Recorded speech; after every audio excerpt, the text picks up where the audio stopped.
읽은 본문의 말씀은 히스기야 왕이 했던 일들에 관한 이야기가 계속해서 다뤄지고 있습니다. 히스기야는 왕이 되자마자 하나님과의 관계 회복에 모든 것을 걸었습니다. 그래서 가장 먼저 성전을 수리하고 청소하고 속죄제 제사부터 유월절까지 아주 정신없이 진행했습니다. 그리고 온 백성과 함께 드렸던 유월절, 아주 놀라운 예배였습니다. 그런데요, 물론 실수도 있었습니다. 또 하나님께 잘못한 것도 있었습니다. 성결케 하고 어린 양을 잡아야 하는데 그렇지 못하고 그 어린 양을 먹은 자들이 있었습니다. 그러나 그 모든 것을 하나님께서 용서해 주실 정도로 히스기야와 백성들이 드린 그 예배는 그 중심이 아주 놀라웠습니다. 그러니 기쁨이 넘치는 것입니다. 오늘 본문은 그렇게 유월절 제사를 마치고 크게 기뻐하던 백성들이 히스기야와 함께 무엇을 했는지에 대해 주목하고 있습니다. 성경에서 뭐라고 말씀하고 있을까요? 1절 말씀을 보시겠습니다. 이 모든 일이 끝남에 거기에 있는 이스라엘 무리가 나가서 유다 여러 성읍에 이르러 주상들을 깨뜨리며 아세라 목상들을 찍으며 유다와 베냐민과 에브라임과 므낫세 온 땅의 산당들과 제단들을 제거하여 없애고 이스라엘 모든 자손이 각각 자기들의 본성 기업으로 돌아갔더라. 백성들이 유월절 제사를 마쳤습니다. 그러자 그들은 그 영향력을 다른 모든 성읍에 전하기 시작합니다. 사람들이 나가서 유다 여러 성읍에 이르러 우상들을 다 버리고 깨트리기 시작하는 겁니다. 이것이 얼마나 대단한 일입니까? 여기서 우리가 주목해야 될 것은 히스기야 왕이 그렇게 하라고 시킨 것이 아니었습니다. 의도한 게 아니었습니다. 이 모든 일들이 자발적으로 일어났습니다. 오늘날 우리라 하면 주일 예배를 마치고 났더니요, 사람들이 은혜를 엄청 많이 받은 겁니다. 그리고 나서 집에 가는 길에 모든 우상들을 다 버리고 또 가정에 있는 우상들을 가져다가 다 버리는 것입니다. 이것과 같다고 볼 수가 있을 것 같습니다.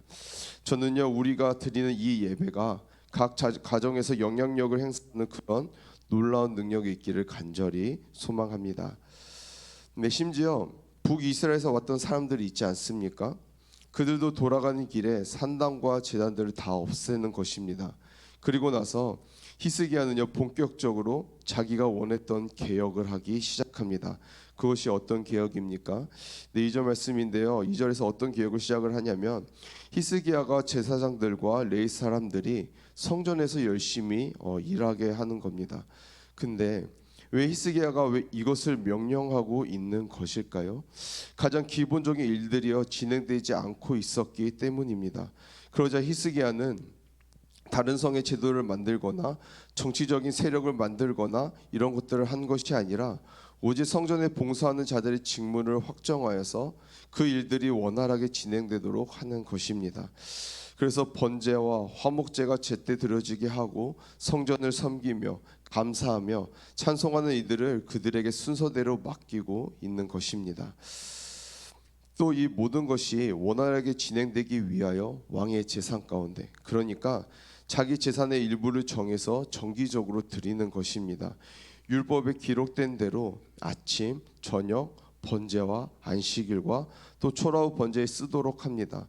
심지어 온 백성에게 명령하여 제사장과 레위인들의 삶을 책임져서 여호와의 율법에만 그들의 힘이 쓰도록 하라고 명령합니다. 그럼 왜 이렇게 세세한 것까지요, 이 왕이 지시하고 지정하고 있는 것일까요? 그건 제사장과 레위인들 자기들의 생계가 유지되지 않는다면 하나님의 일에 집중을 할 수가 없기 때문입니다. 여러분, 우리 합동 측은요, 목사의 이중직을요 금지하는 입장입니다. 다른 교단은요 일부 허용하는 곳도 있습니다. 이 목사의 이중직은 목사가 목회 외에 다른 직업을 가지는 것입니다. 실제로 외국에는요, 목사의 이중직은 당연하게 여겨지기도 합니다. 그러면 왜 우리나라에서는요, 이 목사의 이중직을 금지해 왔을까요?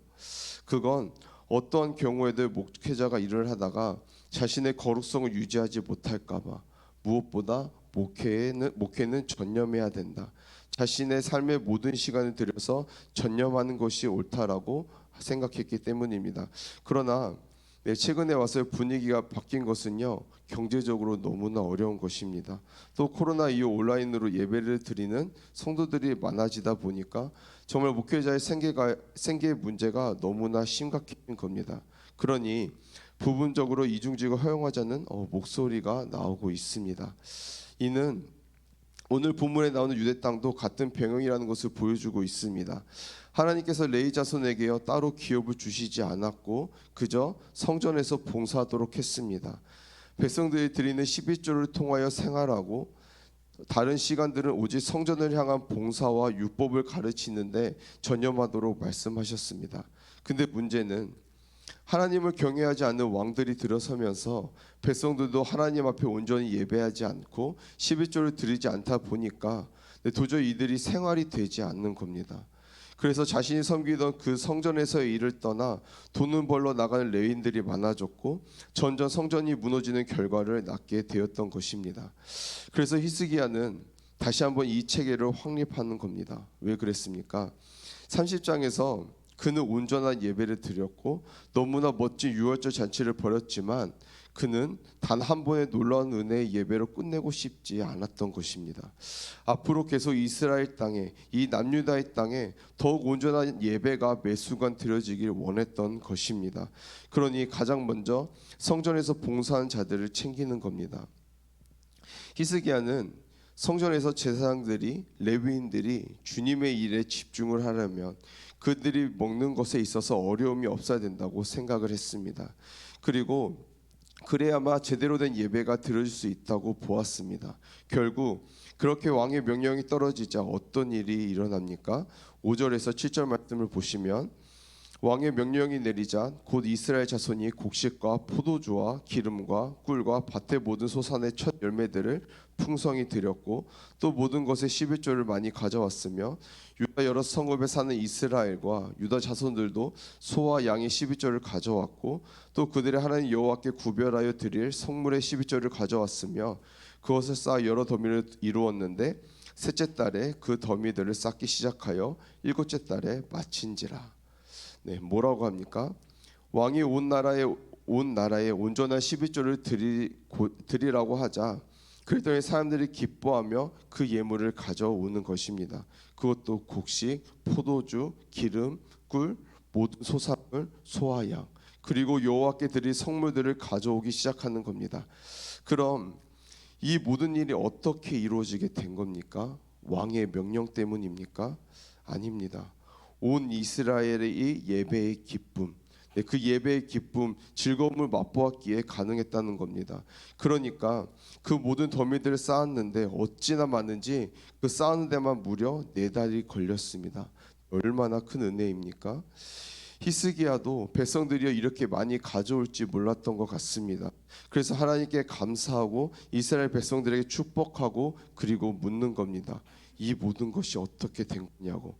그러자 10절에서 뭐라고 말씀하냐면 대제사장 아사랴가 제사장과 레위인에게 필요한 것을 이미 나누어서 먹었습니다. 그럼에도 남는 것이 이렇게 많이 쌓였습니다 라고 이야기하고 있습니다. 그리고 뭐라고 이야기합니까? 이는 여호와께서 그 백성에게 복을 주셨습니다. 여기서 우리는요 아주 중요한 사실을 알 수 있습니다. 그것은 결국 이것도 하나님이 주셔야만 할 수 있는 일이라는 겁니다. 그렇지 않습니까? 하나님이 주시지 않았는데 드릴 수 있는 게 뭐가 있겠습니까? 이는 우리가 하나님을 온전히 예배하고 하나님께 드리려는 마음을 갖자 하나님께서 딱 맞게 축복하셨다라는 것입니다. 그러니 히스기야가 명령하는 것입니다. 요하전에 이것들을 잘 구별하여 쌓아놓고 책임자를 세워 관리하라고 합니다. 14절에서 15절 말씀을 보시면요, 나눠주는 사람들도 세워진 것입니다. 그 중에서 레위 사람 임나의 아들 고레는요 너무나 즐거워 이 모든 지성물을 나누어 주시는 것입니다. 또 그의 소아들도 그 직임을 맡아 그 형제들에게 대소를 막론하고 나누어 주는 겁니다. 근데 이게 얼마나 감사한 일일까요? 사실 성경 역사를 들여다보면요 이렇게 레위인들과 제사장을 챙겼던 왕은요 없었습니다. 누구도 신경 쓰지 않았던 자신들의 삶을 돌봐주는데 이들이 충성하지 않을 이유가 뭐가 있겠습니까? 그러니 성전의 모든 예배들이 살아나기 시작하는 겁니다. 그 직무들이 살아나기 시작하는 겁니다. 또 성전을 통해서 역사하신 하나님의 능력이 나타나기 시작하는 겁니다. 마음만 먹었는데도 하나님이 축복하시는 그 놀라운 일들이 일어나기 시작하는 겁니다. 결국 오늘 본문 20절에서 21절 말씀을 보시면요, 이 히스기야 개혁을 성경은요 이렇게 말씀합니다. 20절에서 21절 말씀은 함께 읽도록 하겠습니다. 시작. 히스기야가 온 유다에 이같이 행하되 그의 하나님 여호와 보시기에 선과 정의와 진실함으로 행하였으니 그가 행하는 모든 일 곧 하나님의 전에 수종드는 일에나 율법에나 경명에나 그의 하나님을 찾고 하나님을 행하여 형통하였더라. 아멘. 네, 다른 어떤 것도 아니라 하나님 앞에 나아가는데 형통하였라고 합니다. 저는 우리 사랑하는 성도님들의 가정에도 이런 일이 일어나기를 간절히 소망합니다. 우리가 더 온전히 예배하고 하나님의 것을 구별해 온전히 들을 때 그 마음을 먹는 것만으로도 하나님의 놀라운 은혜가 우리의 삶에 흘러 넘치길 간절히 소망합니다.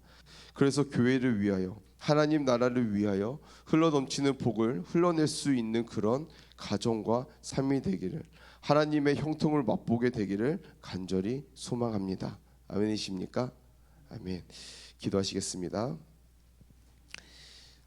하나님, 오늘도 하나님의 말씀을 듣습니다. 내 삶도 가장 먼저 하나님의 관계가 회복되고 예배가 회복됨으로 말미암아 마음먹은 것만으로도 하나님이 복 주시는 놀라운 은혜가 넘치게 도와주시옵소서. 예수님의 이름으로 기도합니다. 아멘.